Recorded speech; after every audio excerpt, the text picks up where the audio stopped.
Welcome back. You're still tuned in to Salam Media with myself, Salailo Makwidiri. The name of the show is News and Views. And in a bit, we'll be turning our focus and attention to a very, very critical development out in the Middle East. After more than a year of devastating siege and conflict, a ceasefire has been brokered between Israel and Hezbollah. And this is offering, according to many, a glimmer of hope amidst the ongoing genocide in Gaza and, the tension and violence, which has also spread into Lebanon and has made the whole region rocked it into instability, if I can put it that way. While the truce is being hailed by the UN Security General as a ray of hope, the situation remains quite fragile, with both sides vowing readiness to respond to any violence. And what does this ceasefire mean for the people of Lebanon? And could it pave the way for broader peace in the region, including, of course, in Palestine and in Gaza? And joining us live from Beirut is Lebanese news producer Ibrahim Zayed, who's going to be helping us unpack the situation on the ground right now. Ibrahim, thank you so much for joining us. Really appreciate you giving us your time. Good afternoon. I think first and foremost, could you start by describing maybe, how the atmosphere is like in Beirut and the parts of southern Lebanon since the ceasefire came into effect? Are people cautiously optimistic, or is there a sense of skepticism about its durability? First, speaking about Beirut, it's been calm for 2 days after 2 months of chaos, after 2 months of airstrikes. After 2 months of Israeli airstrikes over the city and its southern suburbs. But the general atmosphere, whether in Beirut or in South Lebanon, is the feeling of a victory, the feeling of going back to land, to home, to every village and every city in South Lebanon and in the east and Bekaa. After 2 months of crimes, of Israeli targets, of keeping these people outside their home, of creating a new Palestinian cause for the Lebanese people. So yeah, there is an optimism for the people, even throughout some Israeli violations for the truce, for the ceasefire deal, by targeting by firing on some groups of civilians who are going back to their villages in south. As announced, there will be a 60 days for the Israeli forces to withdraw from South Lebanon for the villages they entered, although they were not able to take control totally of any village due to the hard resistance by Hezbollah fighters. But their tankers, their Merkava are still inside, and in the coming 60 days, there will be a full withdrawal for the Israeli forces. I want to focus a bit on some of the key terms of the ceasefire. The agreement requires Hezbollah to withdraw its armed presence from southern Lebanon and for Israeli forces to do the same. Do you think Hezbollah will comply fully? And how significant is the Lebanese army's role in enforcing all of this? When we are talking about Hezbollah, we're not talking about fighters coming from foreign countries from around the world. We're talking Hezbollah fighters, Hezbollah members are the people of these villages. So whether they are armed or not, we are talking about the same situation that followed 2006 war. This was the same deal, the same decisions, but Hezbollah was armed after the war just because Israel kept violating the 1701 UN deal. So if the same circumstances will happen, Hezbollah will have the full right. And we're not talking here about Hezbollah only. We're talking about the people of these land that Hezbollah is representing them. People were fighting before the Lebanese people, the South Lebanon people were fighting occupation years before Hezbollah. Hezbollah was just a kind of organized resistance, strong resistance that led us to the liberation in 2000, to a victory in 2006, and now the people, you can see the smile on the faces of the people going back to south. You can see the victory in their faces, going back to their homes, while the Israelis are still not able to go back to their homes in North Israel. And that was the main target of the war for the Israeli government. So that's how we can see who's winning here by getting more points over the other. Let's chat a bit about stability here. Both sides have made statements about their readiness to respond to any kind of violations to the ceasefire. How likely is this truce? How likely is it to hold? Especially given the long-standing hostilities between the two parties, and also earlier on we heard reports that Israeli military has been firing on the southern Lebanon border. So just the durability of it, do you think it's durable? Do you think it's going to last? And is there hope that the two parties will stick to their end of the deal?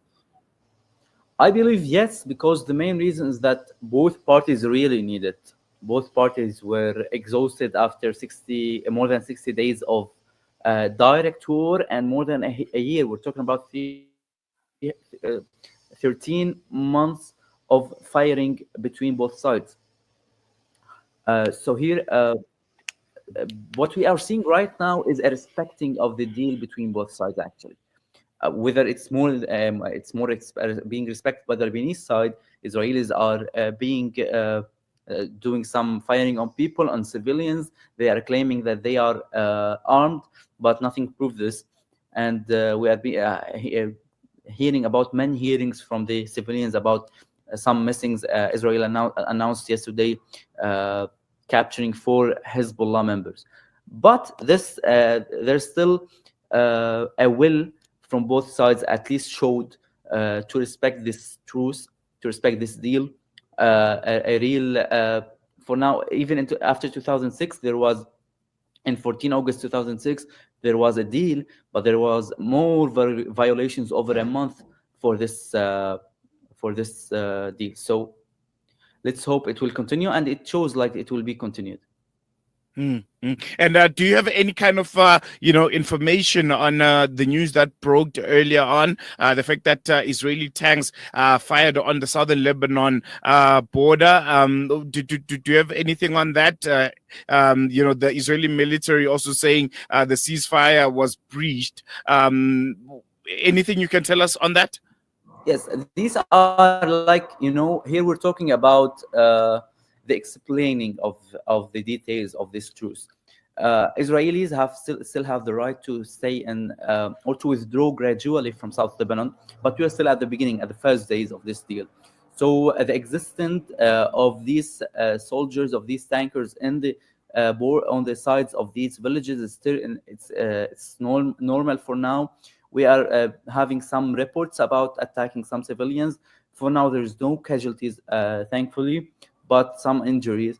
And this is being dealt by the Lebanese army and the UN forces here in South Lebanon. So everything will be stable and calm for all sides. Sorry. Let's touch a bit on regional implications. There are suggestions coming from a lot of parties, a lot of analysts saying that this ceasefire could be a stepping stone to brokering a deal in Gaza. How is this being received in Lebanon? Do you share the same sentiment, or the two are just two different, there are contrasting details to what's happening in Gaza and what's been happening in Lebanon, that you can't say because one happened, then there's hope that we might see a similar outcome when it comes to brokering a deal in Gaza, which is still in tenterhooks. There's a stalemate in that front. Yeah, we can see that clearly that the Lebanese situation right now, especially in the last 2 months, is totally separated of what's happening in Gaza. The ceasefire actually separated the fronts because of the big losses that, at least in the human side, we were talking about more than 4,000 Lebanese being killed.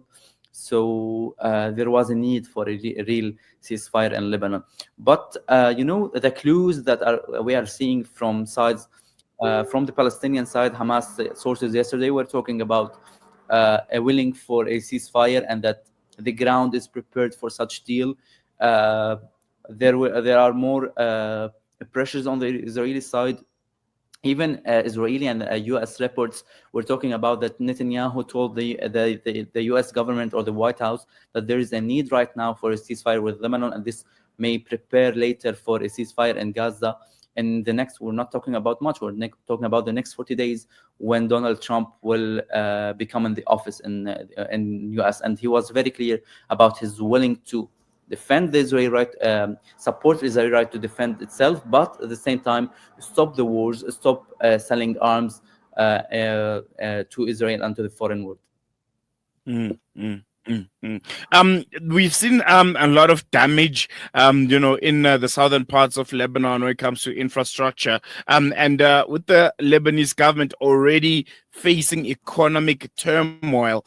How equipped is the country when it comes to handling the reconstruction of southern Lebanon and also administering a return of all the displaced populations?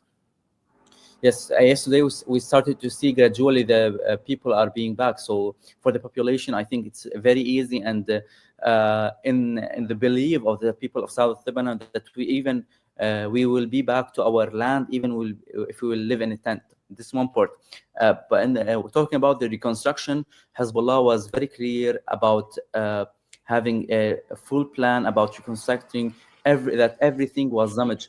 Hezbollah News General Secretary even said it by word, will make it more beautiful than it was. So this is a very well.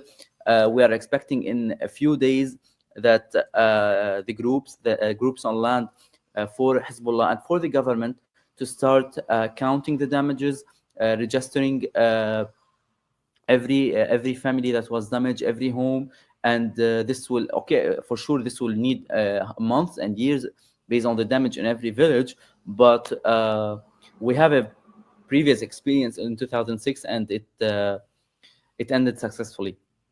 And we're hoping for a similar outcome this time. But just a personal perspective, as a journalist, as someone who works in the media, and someone who was who's directly affected by this conflict, are you confident? What are your thoughts on the ceasefire? Does it feel like a genuine opportunity for peace, or merely a temporary pause in hostilities?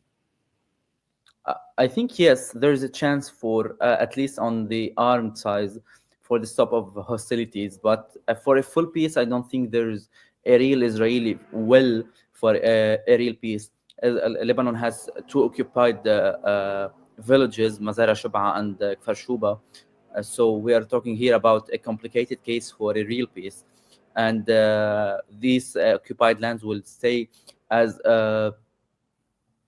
a cause for the Lebanese to keep talking about resistance, about armed work against Israel, and the Israelis, and every talk about peace in the region in general can't continue without talking about a real issue, which is the Palestinian case, the Palestinian cause.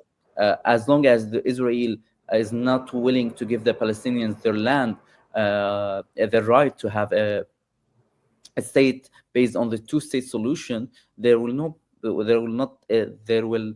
be a real will from the Israeli side to go for peace and solve this issue in the Middle East. Months ago, both sides in the Knesset, the opposition and the coalition, were very clear about voting against any right for the Palestinians in having the state in the Israeli land. And here they are talking about Israel, West Bank, and Gaza, and the Golan Heights. So here are talking about the real problem in the region, which is Israel.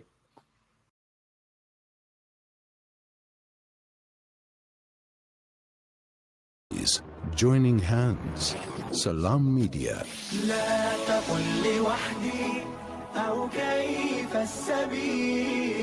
Humanity sets the agenda. After the recent attacks on Gaza, many families have been displaced, with their homes left destroyed. Through your donations, our teams are on the ground in Gaza, providing support and delivering necessary aid to families affected. The people of Gaza need your help. Give hope. Donate today to Penny Appeal South Africa. www.pennyappeal.org.za 031 1100 573. We are here on the ground with many appeal organizations in Gaza. You know, it's a wonder how kids get anything done these days. With all the distractions, when do they even get time to study?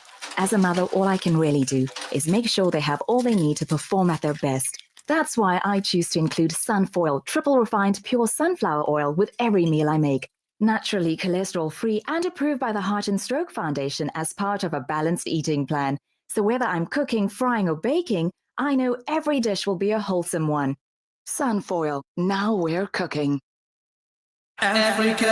Education, health, dignity, empowerment. These wishes all begin with water. Africa Muslims Agency is committed to providing clean water to the thousands who still live without this basic human right. Support us in giving the best of charities. Provide a water well for 16,500 Rand or a borehole for 55,000 Rand in Afghanistan or 65,000 Rand in Africa. Gain Thawabi Jariyah and help communities to reach their full potential. Africa Muslims Agency, empowering, educating, inspiring. Discover the Africa of your dreams and surround yourself with her spectacular beauty. Relax beneath her serene sunsets and explore wildlife at its natural best. It's where the pride of Africa comes together. The Kwantu Private Game Reserve. Get to know the Big Five or cruise on an elephant safari game drive. Interact with lion and tiger cubs and enjoy world-class halal cuisine while we pamper you during your 5-star stay. Indulge in the true African experience. For reservations, call now on 042-203-1400 or visit kwantu.co.za. The Kwantu Private Game Reserve, the place of gathering. Breaking stereotypes, moving boundaries, joining hands. Salam Media.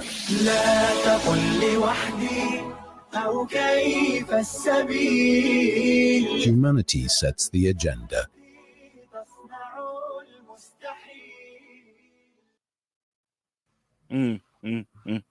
There's been a lot of reports about, how this ceasefire has almost dealt a huge blow to Iran's regional strategy and, how they probably, saw this as a proxy kind of war that could ultimately lead to them being directly involved against Israel. What do you make of such reports? And just from an Iran's point of view, how do you think they'll be viewing this ceasefire? To be honest, I think this we reached a point that the Israeli aggression was very strong, so that the ceasefire was a total Lebanese decision, away of even it was Hezbollah and Lebanon's decision to end it, away from Iran's point of view about this conflict and them being supporting Hezbollah. But here Iran is like, it's playing politics. Israel-Iran relations have been bad since for more than 45 years, since 1979. So, I just don't think that what being talked about Iran's role here. Okay, Iran is clearly supporting the resistance forces, is clearly supporting Hamas, Hezbollah, but at some point they will be focusing on their politics and respecting the Lebanese and Palestinian decisions about the interests of both countries. Iran said it clearly before, that whatever the Lebanese government decide, we will be respecting it totally, and we are seeing this very clear, to be honest.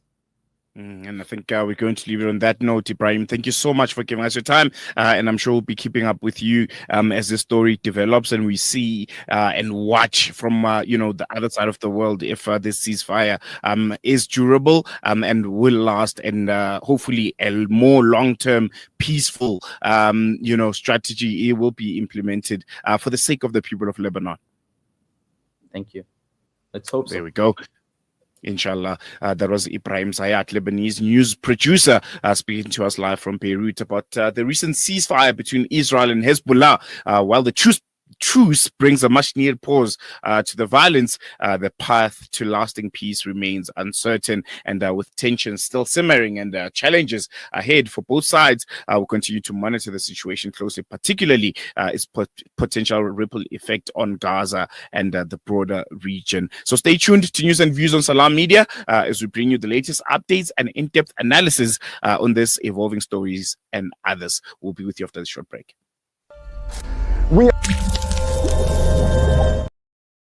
The whole neighborhood is already destroyed. More than 17 towers are down.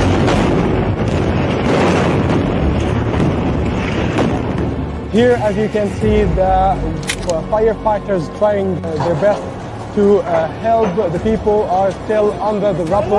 A lot of the people. Join Hamza on his exclusive South African tour as he shares his personal experiences, never before seen footage, and powerful insights on the ongoing genocide in Gaza. This is more than just a talk. It's an invitation to witness Gaza through the lens of Hamza Sha'alan. Don't miss this opportunity to meet the photojournalist who brought Gaza's pain and perseverance to the world in its darkest moments. Follow Salam Media on social media pages for more on this tour and be part of the conversation.